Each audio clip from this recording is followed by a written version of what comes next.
কিশু একদম দাদা আছে, থারু দাদাকে খেয়ে নিক। থারু দাদা, থারু দাদা খাক না, তুমি যাবে না, থাক থাক থাক।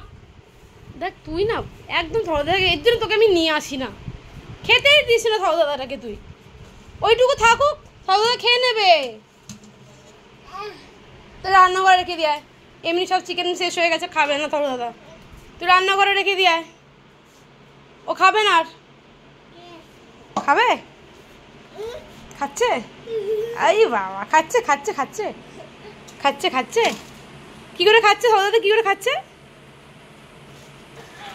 আবার নিয়ে নিল, রেখে দাও না, ছেলেটা তো মুখে দিচ্ছে খাবারটা। রাখো রাখো রাখো। বা কী করলে এটা? দাও, আমি কিচেনে রেখে দিয়েছি, দাও ওর মধ্যে রাখো।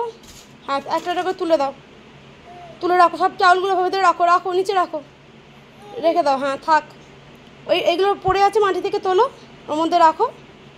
হ্যাঁ রাখো রাখো, হ্যাঁ আরও আছে পড়ে, দেখো তুলে রাখো। হ্যাঁ যেরকম কাজ বাড়াবে নিজে কাজ করবে, ফেলো নিচে ফেলো। হ্যাঁ আরও ভাত আছে দেখো, এইদিকে আছে পড়ে, দেখো চালগুলো এদিকে পড়ে আছে, তোলো। হ্যাঁ তোলো তোলো, ঠিক বাটির ভেতর থেকে রাখতে হবে না, তুমি নিচের থেকে নাও। বাবা কিরম দেখলি বদমাস, নিচের থেকে তোলো তোলো তোলো তোলো। কিশু ভাতগুলো তুলে নাও, তাড়াতাড়ি তাড়াতাড়ি, তোমারও তো খাবার টাইম হয়ে গেছে, রেখে দাও, তাড়াতাড়ি করো। আচ্ছা কিচেনে রেখে দিয়েছি, দাও আমাকে, আমি কিচেনে রেখে দিয়েছি, দাও দাও দাও দাও দাও, আমি কিচেনে রেখে দিয়ে আসি।